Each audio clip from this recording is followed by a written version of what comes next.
Excuse me, I'd like to call, I was holding a meeting for one of our members, isn't here yet, but we're going to start without him because we have a quorum. I'd like to call the Falmouth Planning Board meeting to order of May 22nd. And you folks should call the historic. I'd like to call the meeting of the Falmouth Historical Commission to order. Well, thank you all for coming. Obviously, it's a very big topic for our town. We got a great turnout. Thank you all. Yeah. Joint meeting with Historical Commission, Cape Cod Commission, presenting Woods Hole Historic District Planning Study. Letter to Town Manager regarding senior, well, we'll That's go. our agenda. Yep. Oh, that's on your agenda, okay. Yeah, that's our agenda. Okay, let's start off with, Are we going to do Sarah Cordia we'll do it on, will be presenting on behalf of the Cape Cod Commission. Hello, and thanks for having us. I'm Sarah Korjeff, Preservation Specialist with the Cape Cod Commission and Project Manager for the Woods Hole Planning Study that the Cape Cod Commission's been working on with the town of Falmouth. And I'm here with two of my fellow staff members, Lev Malikoff, Senior Transportation Engineer, and Chloe Schaefer, our Community Design Planner. And our goal tonight is to summarize the draft of the Woods Hole Planning Study for all of you. Walk you through all the different issue areas that we've covered and give you a sense of the recommendations. And I was asked to present for about 20 to 25 minutes, and then we'd have plenty of time to have discussion or ask questions if you have any, and go from there.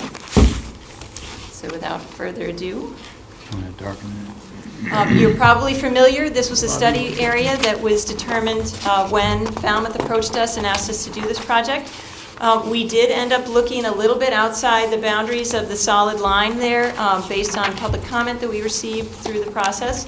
But you can see the historic district boundaries shown in dotted line here, and that was really the impetus for beginning this analysis. We looked at three areas primarily: community character and zoning, historic preservation, and bicycle and pedestrian accommodations. We had a good public process. We had several meetings with members of the Historical Commission. We also had a presentation early on in front of, or during one of the Historical Commission meetings. We had a public workshop that was well attended and lively.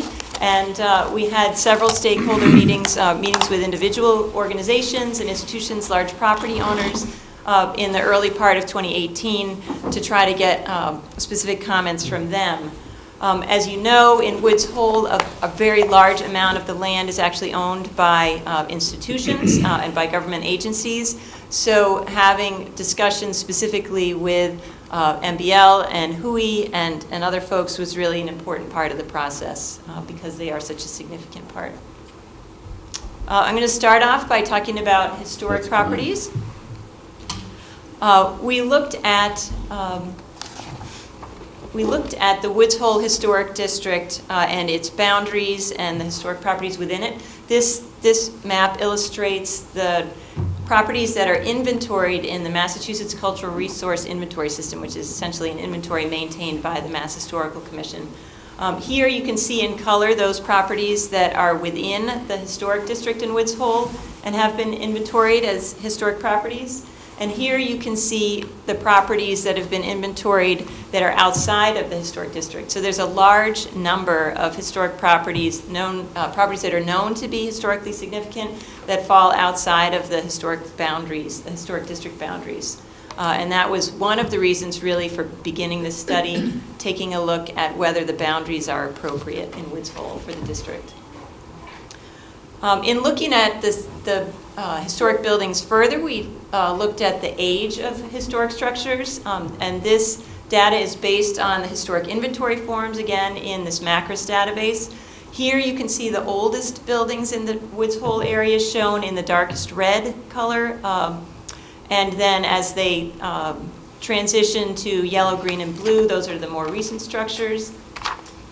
That helps to sort of date the buildings. You can see the oldest structures tend to be clustered sort of on the north side of Woods Hole Road, right near the center of town. But there are individual buildings really located in almost every neighborhood in Woods Hole that are quite old and significant. We were also asked to look at how the boundaries of the historic district split a number of properties. Here you can see actually that the vast majority of properties that are in the historic district are split by the historic district line. All of the orangey colored properties here have a portion within the historic district and a portion outside of it. And that was a significant question about whether it would be appropriate to include the entire parcel in a historic district or whether the boundary would be better kept where it is roughly. And finally, we looked at many of the individual buildings in Woods Hole to assess their street impact and their architectural significance. And here we looked at street impact in terms of the proximity of a building to the roadway and the pedestrian way, the scale of the building, and sort of how it feels physically, its presence on the street as felt by the pedestrians or vehicle drivers. Whereas architectural significance of each building looked more at its age, its architectural style, the uniqueness of that architectural style, and the amount of architectural detailing in the building. So whether it's high style or more simple in form. So these circles that you see on top of properties, the top half of the circle represents the street impact, and the bottom half of the circle represents the architectural significance. Those properties that result in a full red circle have a high impact in both of those categories, and those drew our attention. You can see many of these properties are actually within the historic district boundary, but there are areas where there are clusters of significant buildings that fall outside of the historic district boundary, and also individual properties too. So all of that information, plus the public feedback that we got at the workshop, and also just by emails and conversations with people, led us to a number of recommendations in the historic preservation category. One was to expand the local historic district boundaries in several locations. And I'm going to jump ahead just to show an illustration of that. Here you can see the sort of lighter colored peach is the existing historic district boundary, and the darker orangey color is possible areas of expansion. The one that we heard about the greatest amount was this area that is just west of the drawbridge. In fact, many people were surprised to find out that that isn't part of the historic district right now. So that area was one area that we heard a lot of people recommend as a possible expansion of the historic district, and we agree with that. There are some very significant buildings in this area, including the community hall and the old fire station, and also the candle house right here on the end. Another possibility would be to expand even a little bit further west, including the Crane Lilly Laboratory that's owned by MBL. A third area is looking at the south side of Woods Hole Road, sort of between Knobska Road and Church Street, which seems to be sort of a tooth that was left out of the original historic district boundary, and that the other side of the road is within the historic district, but not this side. Another area of potential expansion would be essentially the waterfront on the west side of Church Street. This area is visible certainly from Little Harbor and from other public viewing areas. And then finally, the other area we're showing here is at the intersection of Albatross and North Street, where there's a collection of residential scale historic properties of significance. Now, our second recommendation deals with protecting individual properties, so individual properties that are particularly significant in the area. We recognize that all of those historic district possible expansions are unlikely to happen. Maybe some of them will, but perhaps not all of them. So instead, it's important to look at some of the really significant properties that right now fall outside of the historic district and consider ways to protect them. And there are several ways. One would be to consider single property local historic districts. That's something that's done in many towns in Massachusetts. We don't actually have one on Cape Cod yet, but there's no reason why Falmouth couldn't be the first to bring it to the Cape.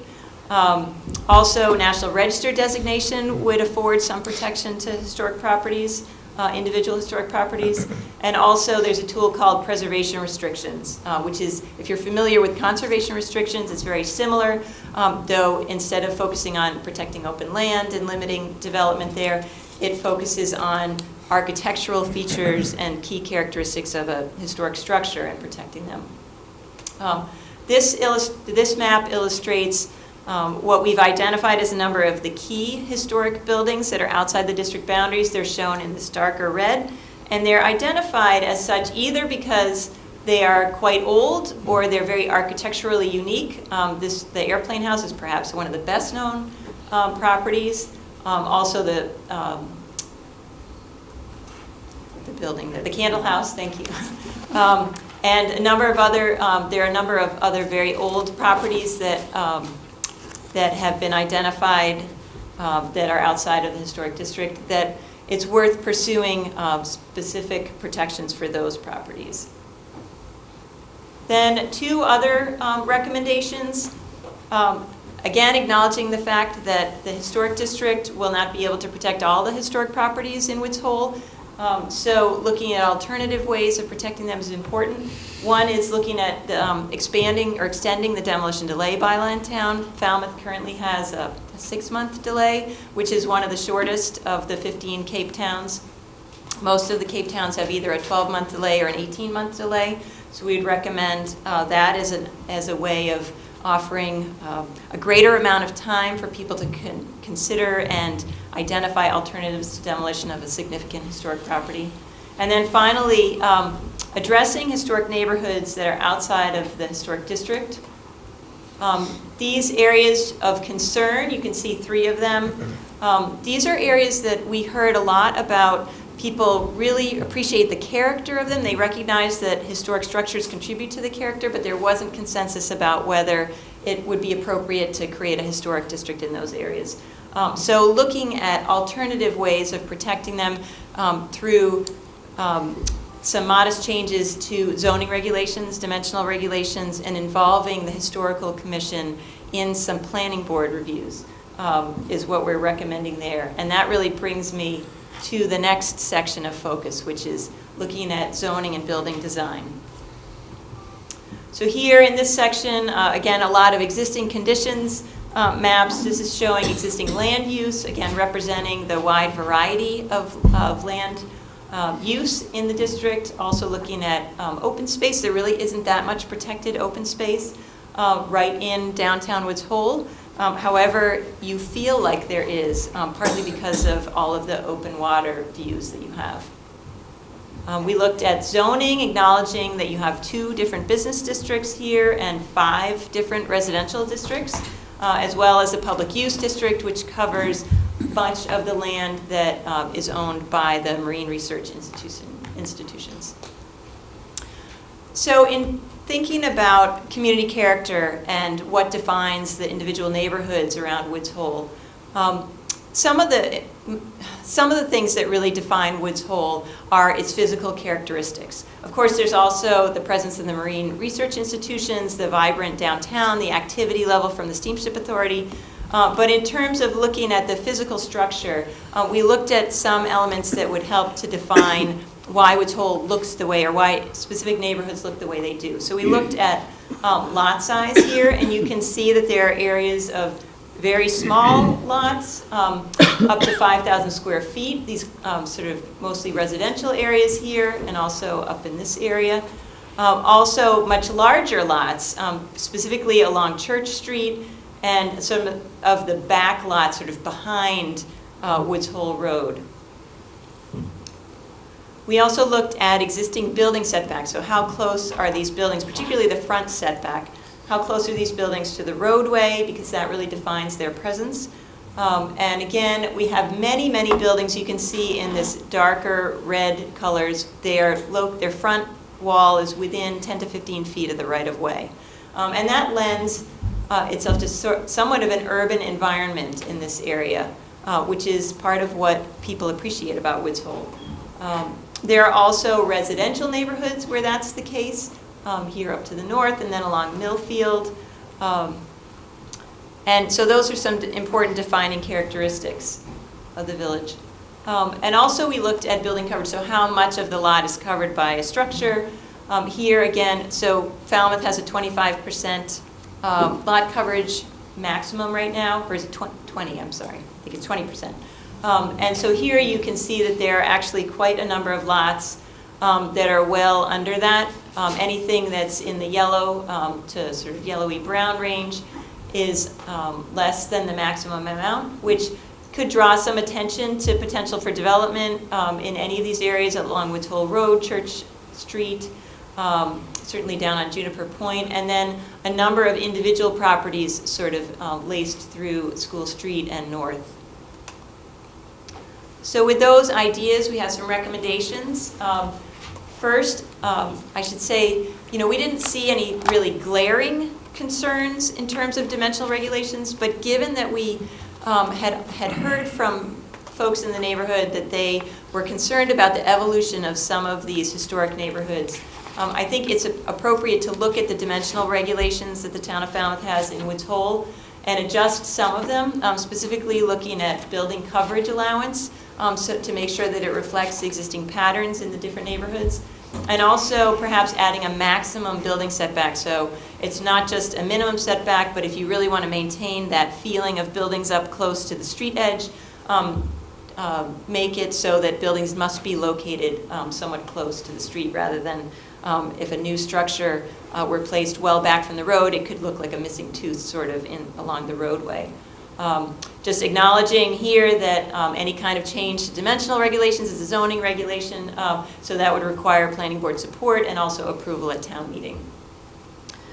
Second here, adopt zoning incentives to protect historic structures.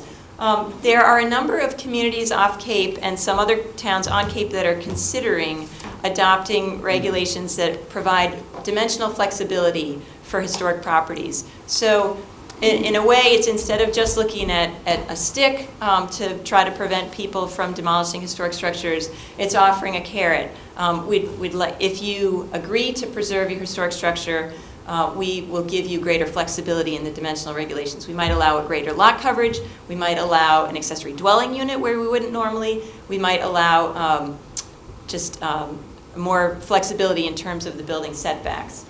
So there are some good off-Cape models.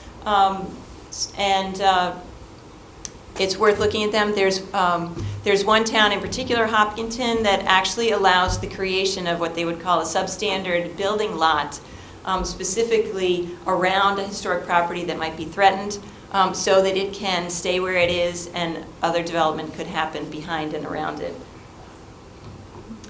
Also, we have creating design guidelines for institutional areas. I think there is a lot of concern about whether or not the historic district could expand into the institutional areas.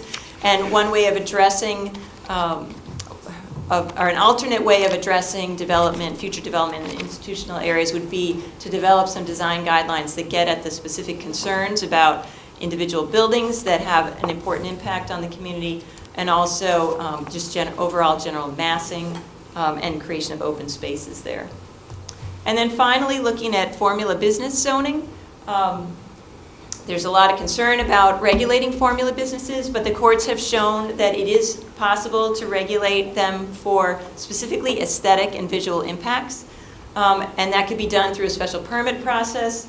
It's also possible to prohibit formula businesses in certain defined areas of town if you focus on the reasoning of aesthetic visual impacts. And so it would be possible actually to prohibit them from Woods Hole if the town so desired.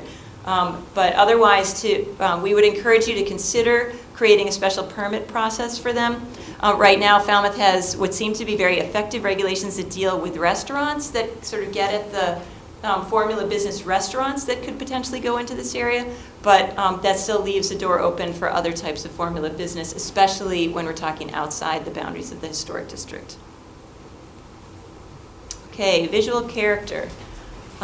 We identified, with the help of various workshop participants, sort of the different character areas within Woods Hole, specifically that we were focusing on in our study area and within the historic district. And these acknowledge what I've already shown you a little bit about sort of the different lot sizes, the different setbacks and such.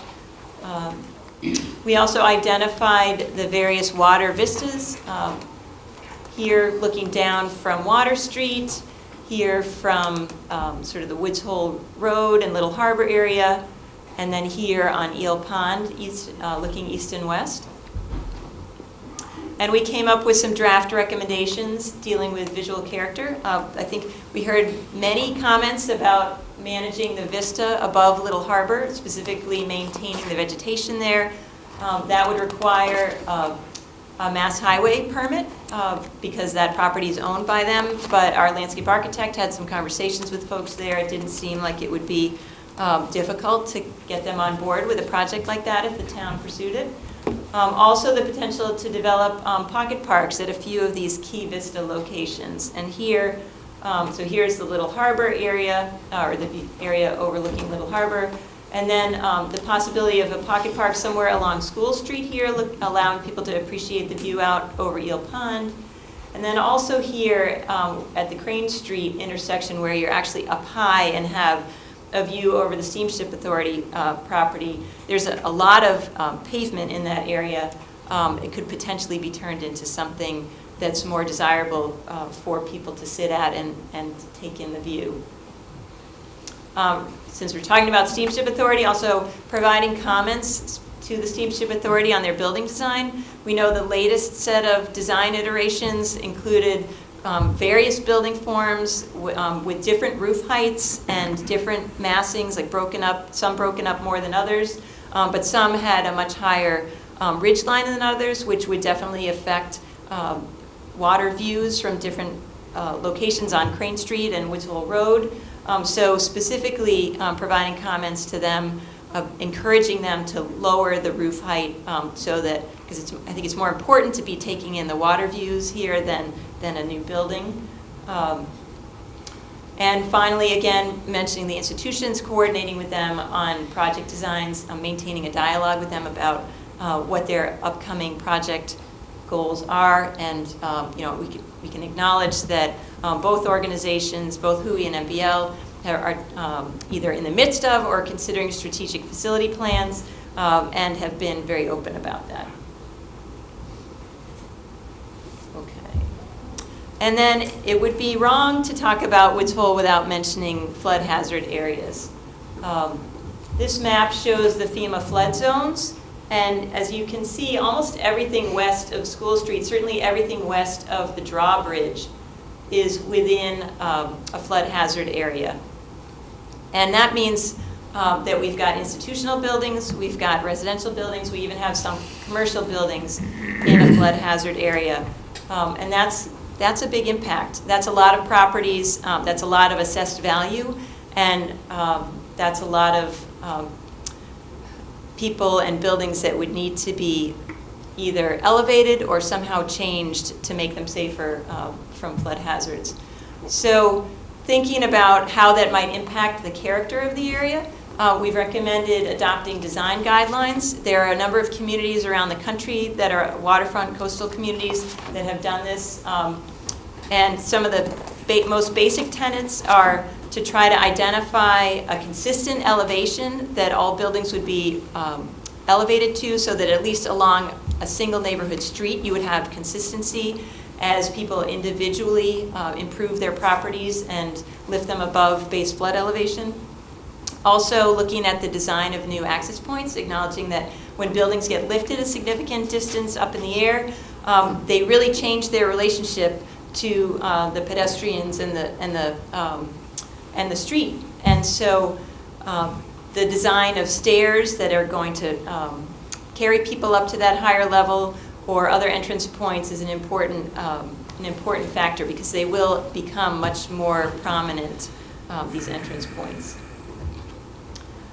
And then we also recommend working with the Coastal Resilience Action Committee that Falmouth already has, exploring mitigation strategies that can keep historic properties and the other important properties in their place, whether it's through wet flood proofing or dry flood proofing or some other method, but also highlighting the most important historic structures that are within these flood hazard areas and documenting them so that we have that information available prior to any damage being done. And one suggestion also, looking far into the future, is acknowledging that these, there may come a time when all these properties will be very difficult to reach, because not only will the buildings be subject to flood, but certainly the streets that access them will be too. And so identifying potential higher ground locations where some of these properties might be able to be relocated would be a good long-term goal.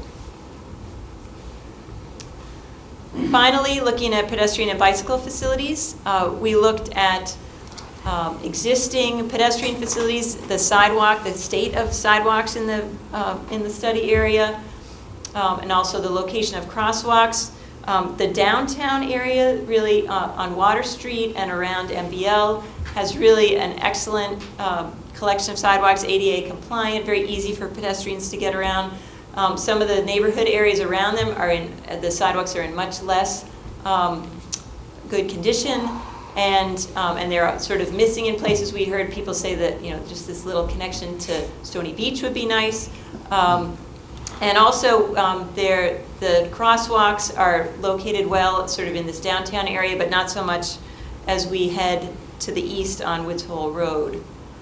Existing bicycle facilities include the Shining Sea Bike Path, also the designated bicycle route through town, which comes up Church Street, and then down through downtown and up School Street and Quistit Ave to the north. There's a formal bicycle path access to the Shining Sea Bikeway down at the Steamship Authority parcel, and an informal access here on a very steep, sort of muddy slope on Church Street. So we coming up with pedestrian and bicycle facility recommendations include sidewalk improvements at the village edges. So extending the sidewalk in some areas to the east. And also we heard an interest in having them go further down Church Street, all the way down towards the lighthouse. And also really addressing pedestrian comfort on Woods Hole Road. And at the same time,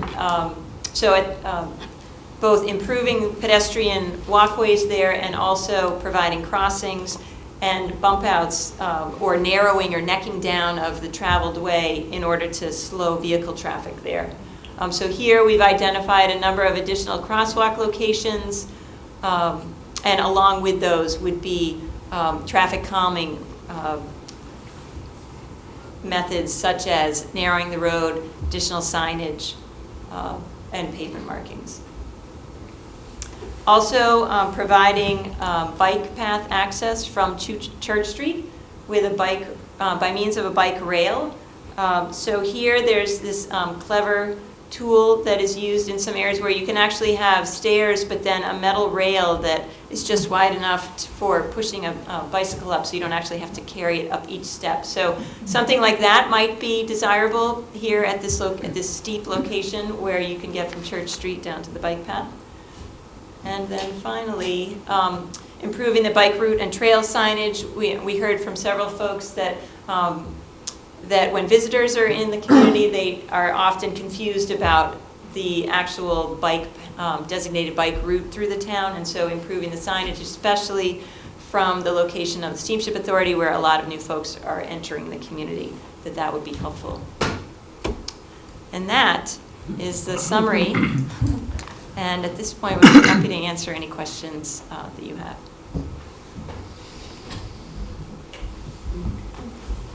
Are we going to, I think we're going to ask for if there's any public commentary, maybe some questions that the public might have at this point, since the public is here, I think it's only right that they may have some questions as to what they saw as opposed to comments, and maybe some comments. So is that all right with you, Jim?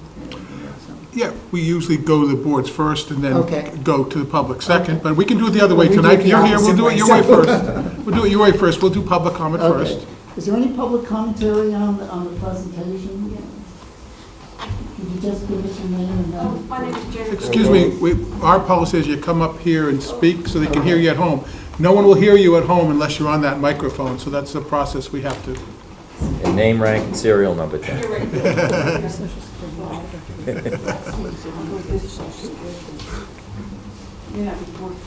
That's the only mic they hear everybody at home, and he's here.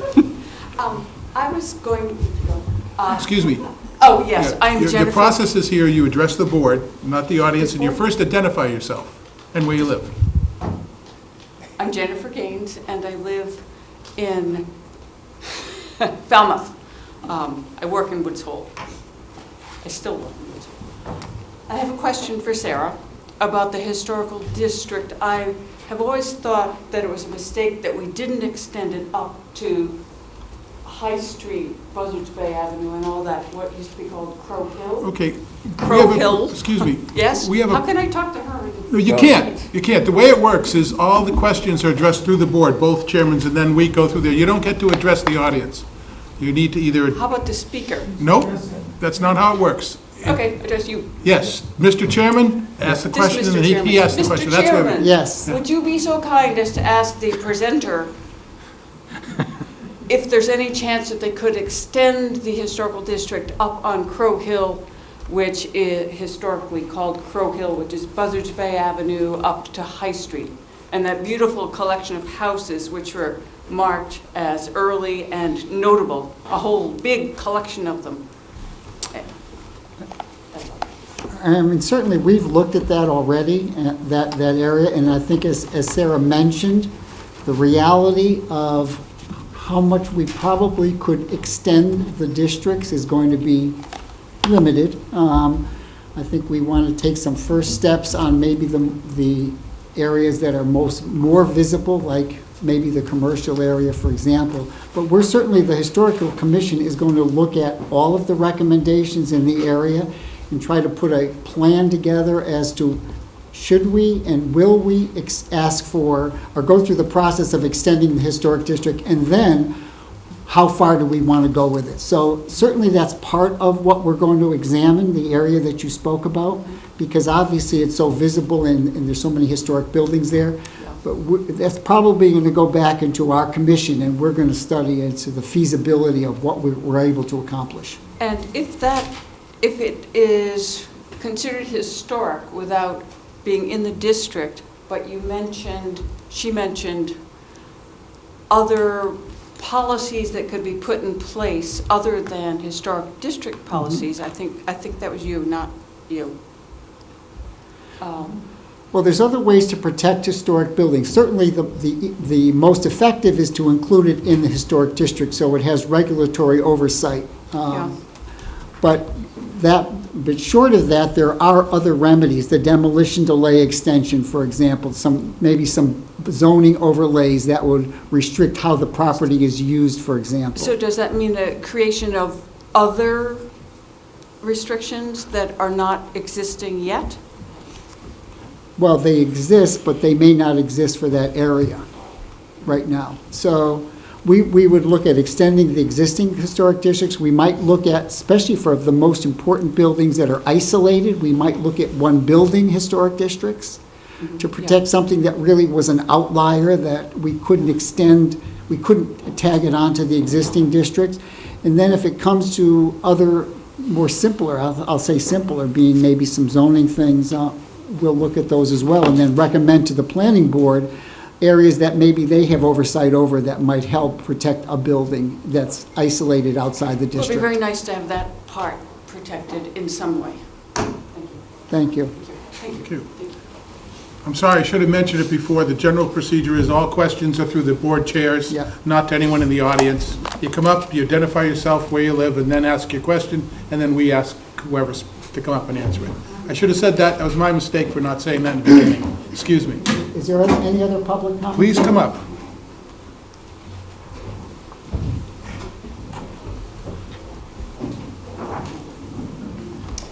Thank you. Excuse me. Thank you. Good evening, Mr. Chairman, members of the Planning Board, and Mr. Chairman, members of the Historical Commission.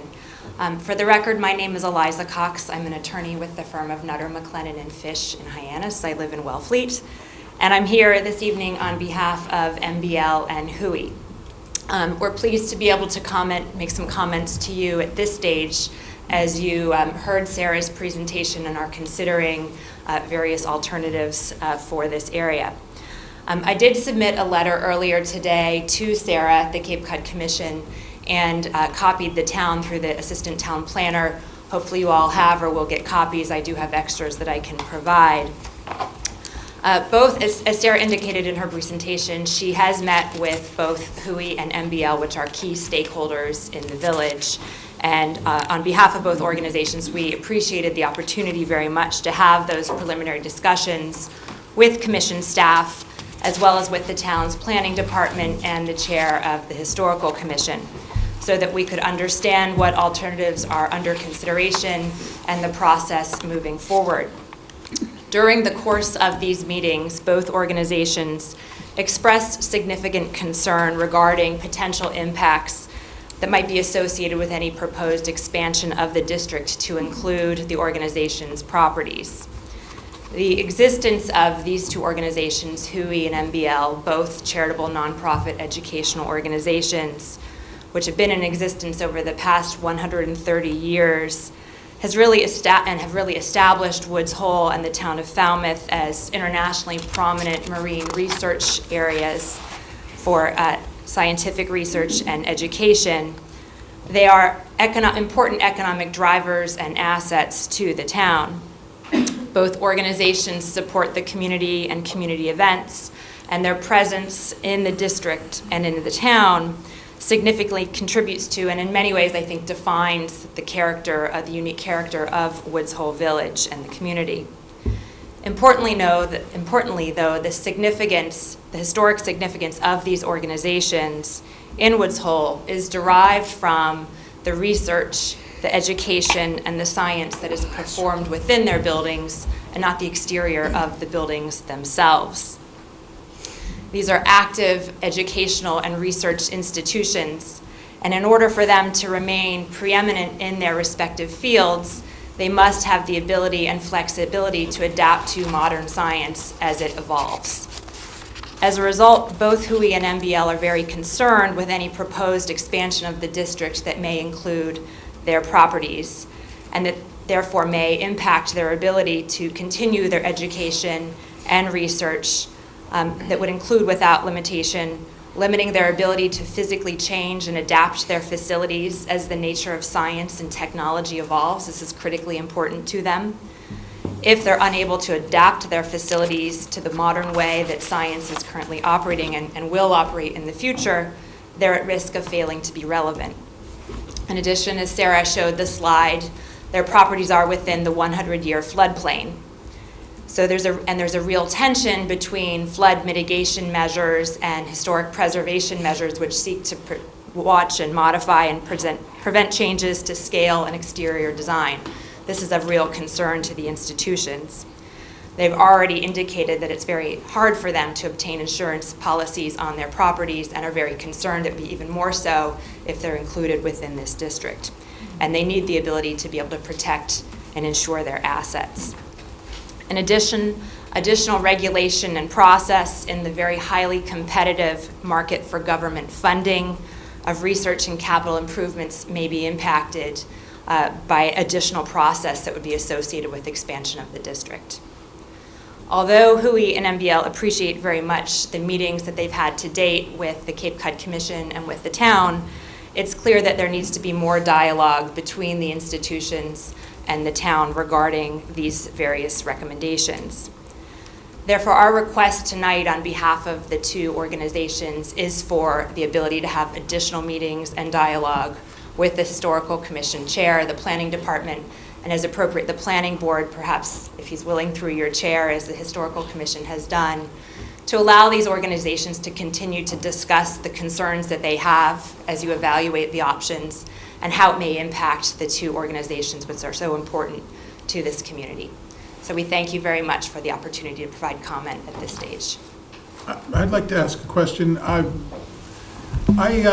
thought that because of the Dover Amendment, that the educational facilities were actually protected from local zoning, and you could kind of do your own thing anyway. From use zoning, not from dimensional Okay. zoning, and not from historic regulations. I didn't understand that. Yeah. Thank you. Thank you. Thank you. Just for the benefit of the planning board, the Historical Commission has met with both HUI and MBL. and to work with them. We know their concerns, and we want to be a good stewards, and we want them to be good stewards in Woods Hole. So we've asked them to share their plans with us. Let's discuss what their intentions are. We don't know specifically any of their plans yet. You know, what buildings does it affect? You know, are they historic or not historic buildings? So we do want to work with them. So we have extended ourselves to them and made the offer to sit with us, share your plans with us, let's talk about them and make sure that we both can accomplish our both of our needs. So just so you are aware of that we have reached out to them, they've reached out to us, and we're trying to work together with them. Okay, I'd like to address you all on this because, as you know, we're the site plan and design review. You're talking about expansion. Are you talking about potential expansion upwards? Are you talking about lateral expansion?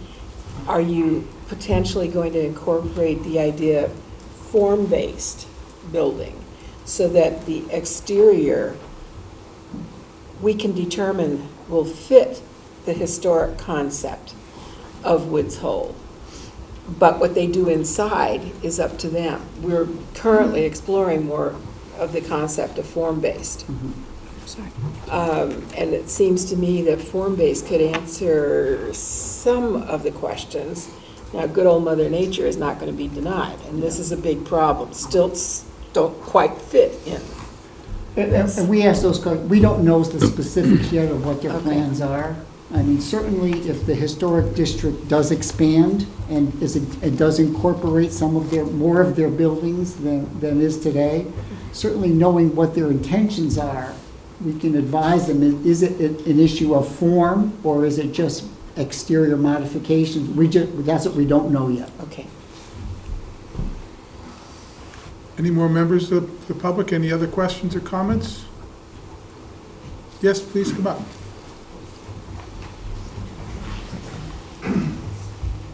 My name is James Crowley. I'm a resident of 41 Millfield Street in Woods Hole, and I'm also a business owner of the Captain Kidd on 77 Water Street in Woods Hole. I guess my two questions. One, as a resident of Millfield Street, there is a church, there is a parking lot, there is a scientific institution, there are homes on stilts, there are two-family homes, there are boarding houses. My home was a former boarding house. There were homes built in 2010. My home was built in 1870. There are cottages. There are all different sorts of. What historical guidelines are you using for Millfield Street, say in particular, to define it as historical? And just secondly, I noticed on the slide that the sidewalks on Millfield Street, where there's a lot of traffic, and on Gardner Street were designated as poor.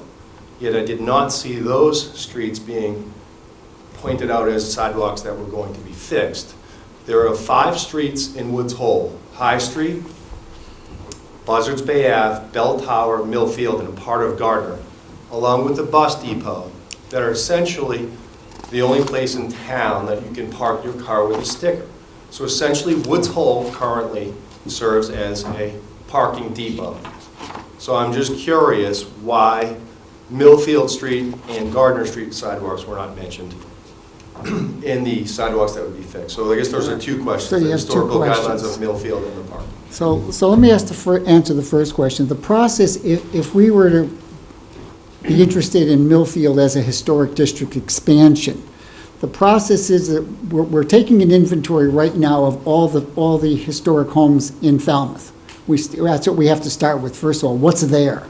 And that will identify, based on if there's a justification of a cluster of important buildings, not just old, important buildings that justify some form of preservation, then the process starts where the Historical Commission would make the recommendation to the Mass Historic with the justifications of why we would want this to be a historic district. We bring that, if they approve, then we would have to bring that to the selectmen again to make that same pitch to see if they would agree with that justification. If they were approved, then ultimately it would have to go to town meeting.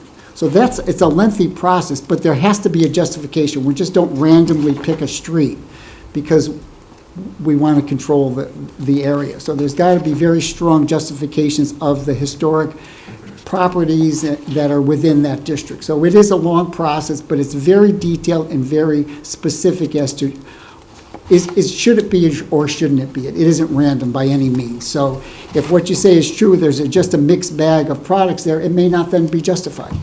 But there is a definite process of what would have to be gone through. Thank you. Can I add something to that? Sure. The only thing I'd add to that is also if a new street or another area becomes part of the historic district, each individual building, if they want to make various changes, it's always sort of addressed whether it's a significant building within that district or it's a non-significant building. So there are different criteria, and you can look at the design guidelines that we have, on record for the Historical Commission. Not every single building has to adhere to every single design guideline because they may or may not be significant. Is that a fair? Great. And just the second issue with Yeah, I with the guess, Sarah, sidewalk do you there. have a specific, do you know that area enough to, Yeah. okay. Yeah, I can say that that actually was one of the recommendations. It just didn't make it onto that map graphic. We did recognize that there are poor sidewalks in the sort of the northern end of the village, and that was something that was brought up at the public workshop quite a lot. So I apologize for it not actually making it into my presentation. Thank you. Does that answer your question? Sir? You all set? You all set? Okay, thanks. I have another question. What's your target time for bringing this to town meeting? Well, there's nothing specific yet, so expansion, like I said, the process for any expansion recommendations of a historic district, I mean, that could be a year to 2 years away. I mean, it takes that long, the process of preparation and getting the interim approval steps. Because I saw a lot of hearings here, that's why I asked the Oh. question. I don't know the zoning process, so if there was any recommendations on zoning changes, I don't know your process, so I don't know those timeframes. Other things like crosswalks, sidewalks, clearing of foliage, that type of thing. I mean, those are things we hopefully would start working with the town on right away. Because that's not a town meeting type things, and those are hopefully quick impact things that will actually affect the quality of life within the village for the residents and the place itself. So there's a mixed bag of things. Some are very long-term and some could be very short-term.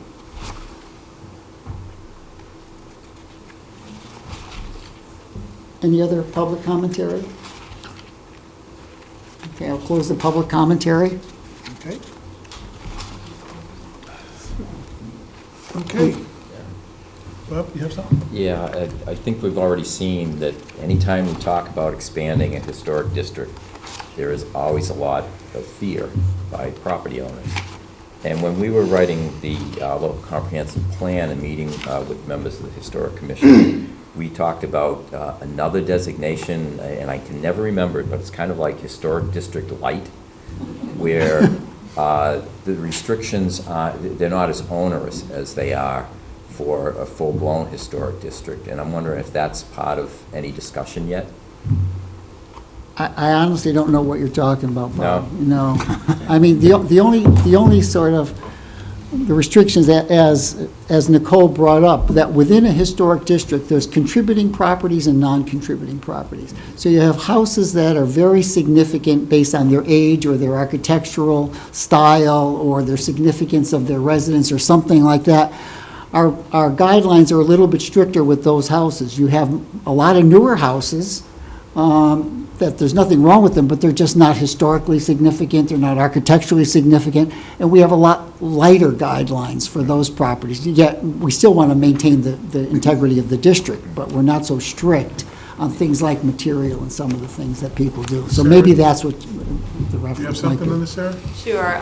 So I think what you're talking about is something called a conservation Yeah. district or an architectural preservation district. Yeah. And it is, some people would describe it as a historic district light, in that it focuses more on overall building massing and sort of key features rather than the level of detail that you would normally get in a local historic district review. That is also one of the recommendations we have in the report as sort of part of the many options you could pick from if you're looking at taking a step back from doing the historic district. I think we recognize that a historic district would be the best way of protecting the areas that really have a great deal of important historic structures with a lot of architectural detailing. But if we're talking about neighborhoods that have already undergone some level of change and they have a real mixture of historic buildings and more contemporary buildings, then an architectural conservation district might be just the right fit. Thank you. Yeah? Maybe you can clarify this for me. I know in other communities, if a home is in a historic district, then the guidelines for changing out windows, things that can be seen from the street, not necessarily behind your house, it's pretty tight as to you have to use wood, can't use vinyl cladding or whatever it is. What do you do with a house that's half in a historic district and half not in a historic district? That's a problem. That definitely is a problem. We do have people that come where, because our historic district lines were not based on the property lines, we do have it where parts of the house are in the district and part of the house isn't. So we've had builders or homeowners come and we only can talk about the part of the house that's in the district. Even though we try to work with them, and most people are cooperative, they understand they're not going to do things detrimental to their house. But the other point, though, that go back to is we do have two levels. We do have a light and a heavier restriction. So a more historic house, things like wood windows and those type of things, for the maybe the most contributing houses, most historic as far as architectural detail. But we do allow vinyl clad windows now. We do allow some synthetic materials in for non-contributing houses to give that little bit more flexibility. So we have changed. We have updated our guidelines too. I think those old very strict rules are of the past, and the old past nightmares are hard to die, but we've been trying to change them, believe me. I mean, we have solar panels in the district. We have a lot of new electronic equipment that, I mean, we have to update with technology, so we have to recognize that as well. So were you to include some of the houses that half the house is in and half is out,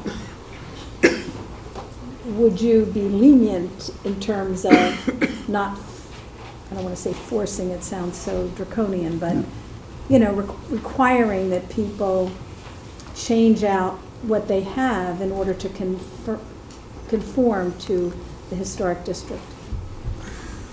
I mean, it's hard to be specific, but like I said, we only regulate what you can see from the public way. So we've had people that come in and they put if it's a historic home, they'll put their wooden windows in the front and then they put a vinyl clad window in the back, because they're trying to save a little money. So they do that. That's, that's the way it works. But in some cases, and it doesn't happen that often, where people who have made changes over time.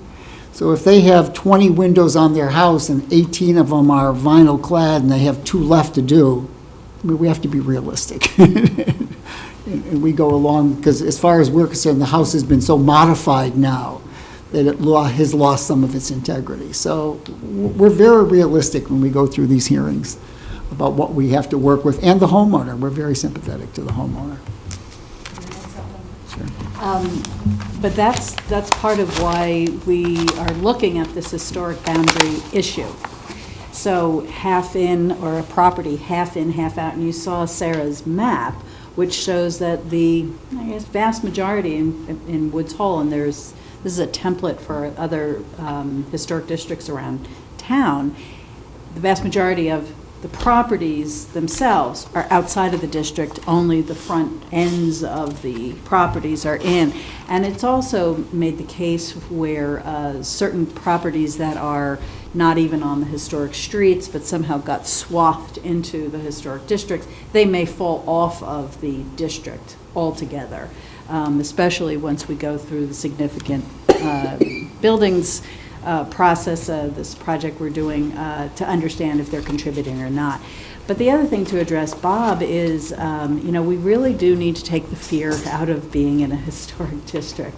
And I do believe that it's our role as the Historical Commission to help people understand that it's not an onus, it is really a benefit. I think that, I think it was Eliza who mentioned, about MBL and who we not necessarily wanting to be extended and be included, but there's a oversight that will actually give them additional protection, not less protection. So it's not going to encumber them in any great way. It may add, in fact, to the values of their buildings, and in fact, if a protection is in place, because they're in a historic district, it may actually ease their insurance concerns rather than impact them negatively. I have one other thought. Sarah mentioned the missing tooth thing, and I think that's really important. Right now, we have a 20-foot setback, and in most of our historic districts, a lot of the houses are set right on the street. So if they are building in it, they got to move it back just to deal with zoning. Is it possible to actually allow them to actually build in the same frontage with the other houses and bring them up closer to the street, which is against our zoning bylaw, but would be, I think, would actually be a lot more historic? Yeah. Because there's nothing like driving down a historic property, and you do have a rhythm in it, and you can see it. Then all of a sudden, when something's out of place, it's like a sour note. And I think, but our bylaws make us do it. We have to set them back 20 feet. I mean, I've owned and renovated and lived in several historic homes, and being close to the street is not allowed, but it really makes the house historic to have that. Yeah. And right now, you can't do that. If your house gets destroyed or whatever, you have to move it back. And so you should consider something like that too. But is that a bylaw change that you? Well, it's historic district bylaw, maybe it's an overlay district, but it's, An overlay district, something. well, like however that. you come up with your final plan to do this, Yeah. it should some way have an override so houses could actually be built in the same frontage of all the houses on the street, so the rhythm remains. Yes. And that's, there's examples all over town where that's happened. Yeah. And so this isn't just the Woods Hole thing, okay? I mean, this is eventually going to be in all our historic districts or some part of this. I mean, you're really focusing on Woods Hole, but these guidelines could be in all historic districts, because Well, I think they're probably more important outside the historic district, because at least within the historic district, there's some level of oversight. Yeah. It's outside the district that you still have a historic neighborhood, like in many areas, Magansett, Falmouth Heights, where the streetscapes are now changing dramatically. Yeah. Because there's no oversight in those, and maybe that's where zoning comes in somehow, I don't know. we So have it's a really historic outside zone. the I don't know. districts. We should consider that. We'll move Charlotte first, then Paul. Go ahead. Yeah, I just have one small question on a detail, really, and then a broad observation. My question is, on the slide that was showing the high-impact buildings, didn't include an obstacle light. Yeah, I noticed that too. That seems odd. It's a very high-impact building. I wondered what the thinking is. Is that because it's federal property? Throw it on there. I think actually it is designated, and maybe not on this slide, but it is called out certainly in the report. It's actually, Knobsco is already on the National Register of Historic Places, so it's not a property that we're looking to necessarily garner additional protection for, because it already has a significant designation. Okay, it just was an odd absence from that particular slide. The observation I want to make is to bring the conversation back to what Pat Kerfoot raised, and that's form-based zoning, and the need for really a constant interplay between our two boards, because we are very definitely looking at form-based zoning for Davis Strait's reset plan now, and you've probably seen that plan and seen that several pages toward the back of the plan show elevations that really are focusing your attention on the shapes of buildings. Because what that plan is saying is, as Pat said, it's not the use of the building, it's how it looks. It's all about the visual and aesthetic impact of the building on its area, and giving people much greater flexibility on what they do inside, so that you get a much livelier neighborhood. You don't have a neighborhood that goes to sleep at 5 o'clock, you hope. So that Woods Hole right now has achieved a neighborhood that stays awake longer, which is better for a lot of different things, safety, just livability and attractiveness. And the whole thing about form-based zoning is, so which forms? You know, that's going to be a very big question. What are the roof shapes going to be? How big are the buildings going to be? Woods Hole is interesting because it has such a variety of sizes. Because of the MBL and Hui buildings, some of them are already pretty big. So that when I at least picture that village, you see sort of a larger possibility than if you were picturing, say, West Falmouth Village, where if somebody plunked Hui down there, there'd be an uproar. So that the forms have to be kind of designed to cater to each of the villages.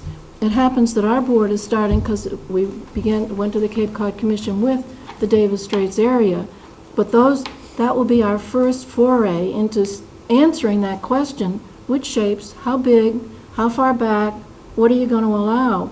But then you need one for each area, and in effect, it sounds like what will be created, if it goes forward that way, is this sort of historical light. Right. That might be one of the roots toward it, and we're all learning now the language associated with that, and that was called architectural what? Conservation. Architectural conservation area that we can sort of add to our talking, and our way of working toward the answers of which shapes would be to definitely include the Historical Commission as our thinking panels in coming up with which ones would we suggest to the community, because these boards aren't going to decide. It will go through the process that you described, Mr. Haddad. So a lot of people are going to have input into it, but we're going to have to come up with a draft like. So we ought to all be thinking about the answer to that. Yeah, I mean, I love our downtown. I think our Main Street, our commercial area is a great example of a vibrant, probably one of the best downtowns on Cape Cod as far as I'm concerned. Mm-hmm. And I think if we could somehow copy that formula in other parts, especially commercial, but in other parts, you know, and control it through some form base, I mean, I think we see the results. We have a vibrant downtown. It's which elements do you copy without taking away from it? Right. Because we don't want a cookie cutter, you know, a little downtown in every Right. village. It's just, We it's don't going to want be a Mashpee complicated Commons. answer. Yeah. And the randomness of it, we have 40-foot-high buildings next to 15-foot-high buildings on Main Street, and it's all over the place. But they work. But that It works. quirkiness actually makes the chemistry work. Yeah, but you So- don't have the parking lot in front of the building Right. type of Well, thing. I think The that's- setback is a big thing. I that you think that's the mentioned. most significant, is Yeah. parking sides and rear, Yeah, and not in front, and pedestrian ways, Yeah. encouraging people to walk the streets and see the buildings. yeah, And that's something we'll be looking at on all zoning, that's something. but the this form, board the is pretty form committed is, to the that. form is important too. We don't have bare brick walls against a thing, whether there's little balconies or storefront windows. I mean, they're all unique, but they're all different. Paul, you had a question? Yeah, I'd like to make a comment. I think Ms. Kirchhoff and the staff have done a very good job putting a lot of information together. My concern is we've had a lot of studies before that go on a shelf and nothing happens. There's some concerns raised now on MBL and Hui, but some property owners will have some issues with what's going on here. How do you plan to implement any of this? Is it going to be in a prioritized fashion? Are you going to pick a certain area or a certain activity and work on that before moving to something else? Is there any thought given to that at this time? You talking to me, Paul? You guys are going to implement it. Well, I mean, certainly, we have priorities. We've talked about this for a while, and one of the things that why we selected Woods Hole was because there was some immediate things going on there, a lot of development and changes that were coming up. So we've talked about some priorities. Hopefully, we wanted to be partner with the planning board, because we can't do this alone and shouldn't do it alone. I mean, there's certain things that we will do, certain things that you should do, but we should be talking to each other about them to make sure that the things we do together match, and that we get the best result out of it. I mean, we'll work through the planning department. The nice thing is we all work within the planning department. And if Tom here now is our new leader here, we can coordinate our efforts better, and we'll prioritize, I think, working together. After you see it, you may have some ideas of things you've been working on already, like the form base, which we're not familiar with, and it shouldn't be.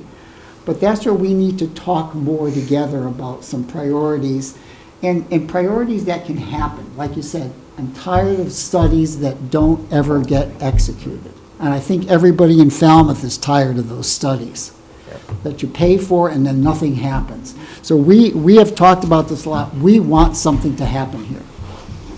So we're happy that we want to work with the planning board and make some things happen. Yeah, I just have a short comment because you're the historical commission. Okay, fine, I know, but, and so you look naturally at older buildings. But what we were just talking about that came out with your comments, Charlotte's comments, and one of the real charming parts of any village, and definitely Woods Hole, is the mixture of new and old. Eventually, what is it, 50 years, and the new becomes old and historic? Yeah. And a lot of those buildings down there that are these monolithic buildings are historic now. I would hate to think that we of the community focus so much on 1800s buildings, early 1900s buildings, that we throw out the possibility that new construction can really be good for the community too. And a multiplicity of sizes, heights, mass can really be good for the community because it adds to the charm of that village, just like pocket parks that were being talked about. So nice to have this little park that you can sit down and maybe a coffee shop right next to it. You know, I think that has to be part of this whole concept that you're working on.